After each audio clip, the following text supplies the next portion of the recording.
What's up everybody, Eternal Fire here, and today I'm bringing you a video guide on the Windwalker Monk in the pre-patch of the Legion expansion 7.0.3. Today we're going to be taking a look at the spellbook, the talent tree, the abilities you want to use, the build you want to use, the stat priority, and then the single and AoE target rotation. This spec has been a lot of fun to learn for me, and I'm really excited to make this video on it. So with that, let's get into the spellbook. Blackout Kick costs 1 chi. Kick with the blast of chi energy, dealing physical damage. And just to make note that the Windwalker Monk has a maximum of 5 chi. Unless you take Ascension, then you have 6, and you have 100 energy. Energy you use to build chi. So moving on, we have Crackling Jade Lightning. Channel Jade Lightning, causing nature damage over 3.9 seconds to the target, sometimes knocking back melee attackers. It's got a 40-yard range, so it's one of our only ranged abilities, and it just looks like that. So you can do some hardcore range damage. Detox costs 20 energy, removes all poison and disease effects from the target. A Fuse, a fast and efficient spell healing the target for 19,000 healing. Fists of Fury costs 3 chi. It's a melee ability. 23.5 second cooldown are based on your haste. Pummels all targets in front of you, dealing damage over 3.9 seconds. Can be channeled while moving. Flying Serpent Kick is an instant ability. 25 second cooldown. Soar forward through the air at high speed for 2 seconds. If used again while active, you will land, dealing damage to all enemies within 8 yards and reducing movement speed by 70% for 4 seconds. So that just basically looks like this. And you pound down and do some damage, so you can get, to your target, back on your target, to your target quickly, and then do a little bit of damage when you come down. Paralysis incapacitates the target for 1 minute. Limit 1, damage will cancel the effect. It's on a 15-second cooldown, so that's just a CC ability right there. Provoke is a taunt. Resuscitate is a revive. It brings a teammate back to life with 35% max health and mana. Cannot be used in combat. Rising Sun Kick is an instant ability. It costs 2 chi on a 9.77 second cooldown. Kick upwards, dealing damage and reducing the effectiveness of healing on the target for 10 seconds. Roll, instant ability, 20-second recharge. Roll a short distance. It's just good for mobility. Spear Hands is an interrupt. Jabs the target in the throat, interrupting spell casting and preventing any spell from that school of magic from being cast for 4 seconds. Spinning Crane Kick costs 3 chi. It's a channeled ability. Spin while kicking in the air, dealing damage over 1.5 seconds to the enemy within 8 yards. Spinning Crane Kick's damage is increased by 50% for each unique target that you've struck in the last 15 seconds with Tiger Palm, Blackout Kick, or Rising Sun Kick. So basically what this means, if you're about to do, your AoE rotation, one thing you can really do to benefit yourself, and at least definitely have done it to your primary target, is use one of those 3 abilities on, at least 3 different targets, let's say, in an AoE pack before you use this ability, so you can really maximize on its damage. And then we have a really fun damage cooldown. It's Storm, Earth, and Fire. Instant ability, 1.5 minute recharge.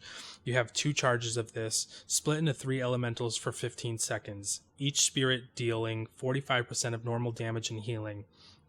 You directly control the Storm Spirit, while Earth and Fire Spirits mimic your attacks on nearby enemies. Now, that's how you would play it if you were using that as a damage cooldown on an AoE boss, like a council boss, right? While active, casting Storm, Earth, and Fire, again, will cause the spirits to fixate on your target. So basically, you run up to the target, you cast it, and then you cast it again, and they're all going to attack on your target. So now it's a single target DPS cooldown. Okay, so that's how you're going to use that. You use it twice, back to back, and it only uses one of the charges, but see how they're all now attacking your target. So then we have Tiger Palm, costs 50 energy, generates 1 chi. This is your chi generating ability. Attacks the palm of your hand, dealing damage. Tiger Palm has an 8% chance to make your next Blackout Kick, costs no chi. Then we have Touch of Death. It's an instant ability on a 2-minute cooldown. Use Ancient Pandaren Knowledge of Anatomy to inflict mortal damage on an enemy after 8 seconds. The target will take damage equal to your maximum health, reduced against players. So basically, this is a damage cooldown. You're going to use it on cooldown. There's no reason not to. And after 8 seconds, the target will take damage based on your maximum health. So it's not your current health, it's your max health. So just make sure when you use this ability, you want to use it on cooldown, but don't use it if the target's going to die before the 8 seconds is up, or you're not going to get any benefit from using that ability. And then we have Touch of Karma. All damage you take is redirected to the enemy target as nature damage over 6 seconds. Damage cannot exceed 50% of your maximum health. Last 10 seconds. It's on a 1.5 minute cooldown, and it's an instant ability. So here, if you're gonna, you're gonna take a lot of damage from the boss or whoever, you can pop this ability. It's gonna transfer all that damage back to them for 6 seconds, or up to 50% of your maximum health. Transcendence. Split your body and spirit, leaving your spirit behind for 15 minutes. Use Transcendence Transfer to swap locations with your spirit. Okay, so let's say you're on the boss. You pop Transcendence. Now your spirit's there. You have to go over here and kill the sad. Bam, bam, bam. He's dead. You pop Transcendence Transfer, and you're right back on the boss. So that's a really awesome, mobility talent we can use. And then we have Zen Pilgrimage, just makes you travel back to the Peak of Serenity. And now we have our passives. Afterlife. When you kill an enemy, you summon a healing sphere, healing you for 58,000 when you walk through it. When you kill an enemy with Blackout Kick, you have a 50% chance to summon a Chi sphere, granting 1 Chi when you walk through it. This is something that's really going to be used in, solo content, questing, and what have you. It's not really going to be as big a deal in, PvE. Mastery Combo Strikes.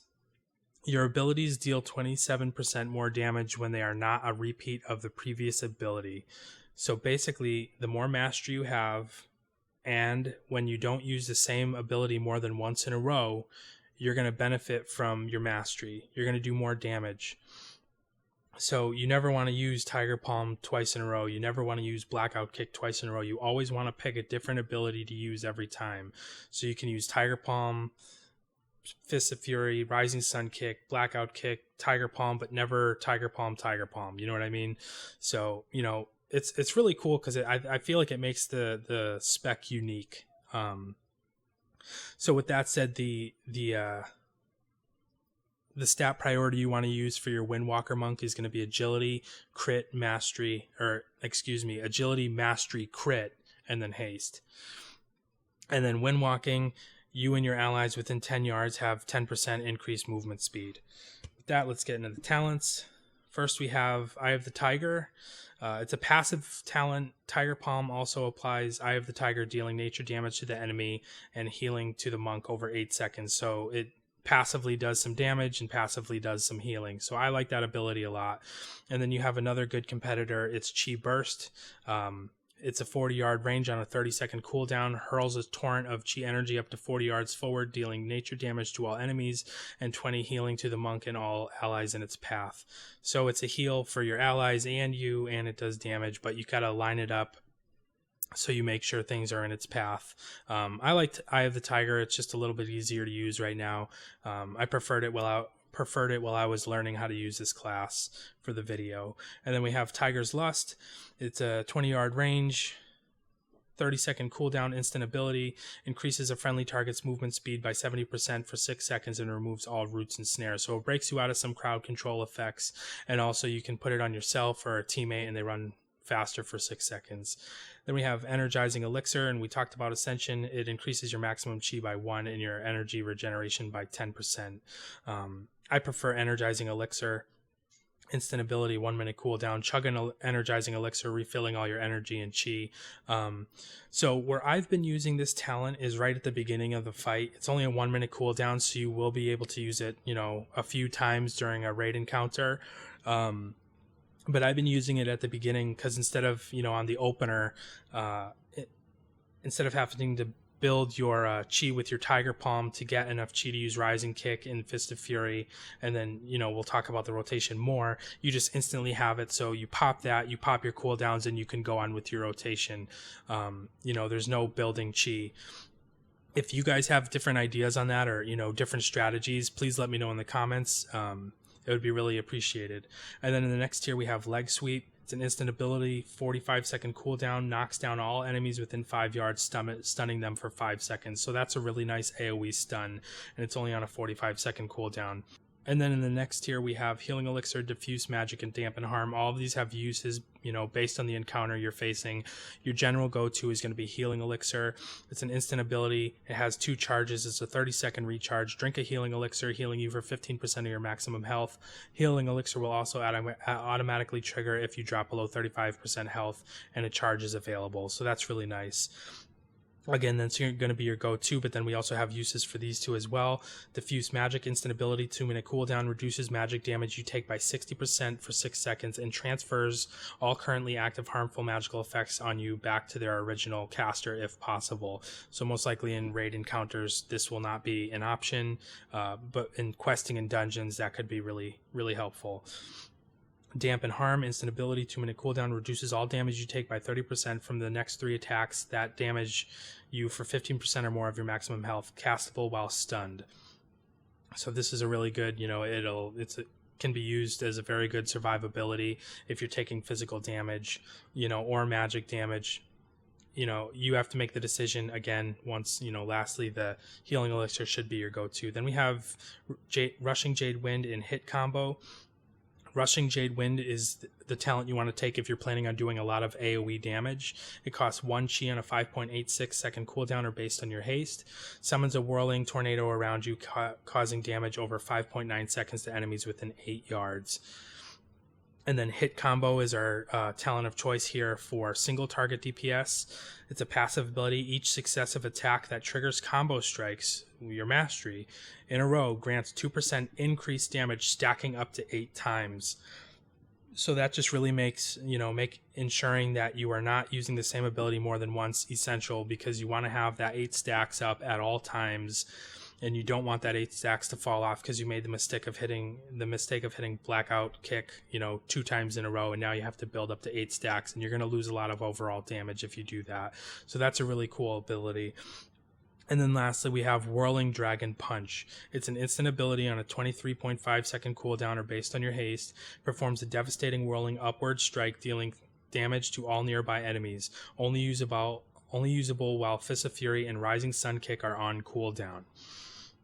So Whirling Dragon Punch is an ability you're going to use, but like it just said, Fist of Fury and Rising Sun Kick have to be on cooldown. So with that said, let's talk about the single target rotation before we go over it. We're going to use Tiger Palm. It costs 50 energy to generate chi. We're going to use Blackout Kick as a filler, and it costs 1 chi when Rising Sun Kick and Fist of Fury are on cooldown.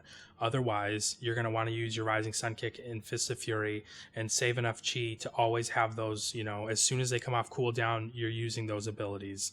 You don't want to have to wait to use your Tiger Palm just to use those because you use too much Blackout Kick. And then Whirling Dragon Punch, that again, you're going to use that when those 2 other abilities are on cooldown. It doesn't cost any energy. It doesn't cost any chi. It's just contingent on Fist of Fury and Rising Sun Kick being on cooldown. So let's look at the rotation real quick. We're going to start with Energizing Elixir to get a full bar of chi. Then we're going to use Storm, Earth, and Fire, and then we're going to hit it again. We're going to hit Touch of Death, and then we're going to do Fist of Fury, Rising Sun Kick, and then we're going to use Whirling Dragon Punch, and then we start using Tiger Palm and Blackout Kick one after another until one of these other 3 abilities are back up. So what it's going to look like is this. Fist of Fury. Always let the cast finish. Rising Sun Kick. Now we have our Whirling Dragon Punch. Tiger Palm, Blackout Kick, Tiger Palm, Blackout Kick. And now this is coming off cooldown. So we're going to use that, and then we can use Blackout Kick. And now we want to make sure we have 3 chi ready to go for our next Fist of Fury. We're going to use Storm, Earth, and Fire. We're going to use the second charge of this when Fist of Fury is up for a second time. That's where we're going to maximize on our damage using this damage ability. So we're going to get that again, and then we're going to rinse and repeat with our rotation. And we have Whirling Dragon Punch up again because Fist of Fury and Rising Sun Kick are on cooldown. And notice we have... I let it fall off because I was talking, but hit combo, we have 8 stacks, and you always want to keep it that way, just ensuring that you're never using the same ability 2 times in a row. And then we're going to use Fist of Fury, get a Tiger Palm in real quick, Rising Sun Kick, Blackout, we're going to use Whirling Dragon Punch, and that's the rotation for single target. So it's pretty fun, you know, like you have an ability that's contingent on the 2 other abilities being on cooldown. You can't use any abilities more than once in a row, or you're going to lose out on your damage buff that you can keep on yourself. So, you know, it's a pretty interesting single target rotation. I thought it was a lot of fun. Now let's talk about the AoE target rotation. So it's going to look a lot like the single target rotation, with just basically one exception, because Fists of Fury and Whirling Dragon Punch are both very strong AoE abilities. The only thing we're going to be adding in is Spinning Crane Kick, which costs 3 chi. So basically, when your single target abilities are on cooldown, the only thing you're going to be changing is you're not going to be so much using Blackout Kick as you're going to be using Spinning Crane Kick, you know, considering you have 3 or more targets. If you have 2 or more targets, I would really just stay with your single target rotation. But all you're going to do is I'm not going to use the cooldowns. We're going to go in, we're going to build our chi. We're going to use Fist of Fury, which is an AoE ability. We're going to let that cast fall off. We're going to use Rising Sun Kick. Now we're going to use Whirling Dragon Punch, which is another AoE ability. And then we're going to build enough chi to use Spinning Crane Kick. And then rinse and repeat. You can use Blackout Kick if it's a free proc from Tiger Palm. And then that's basically your AoE rotation. You're just going to, you know, save enough to use Fist of Fury, your Whirling Dragon Punch, and then your Spinning Crane Kick. And that is the AoE rotation. I hope you guys enjoyed this video. If you did, leave a like, comment, and subscribe. Thanks for watching.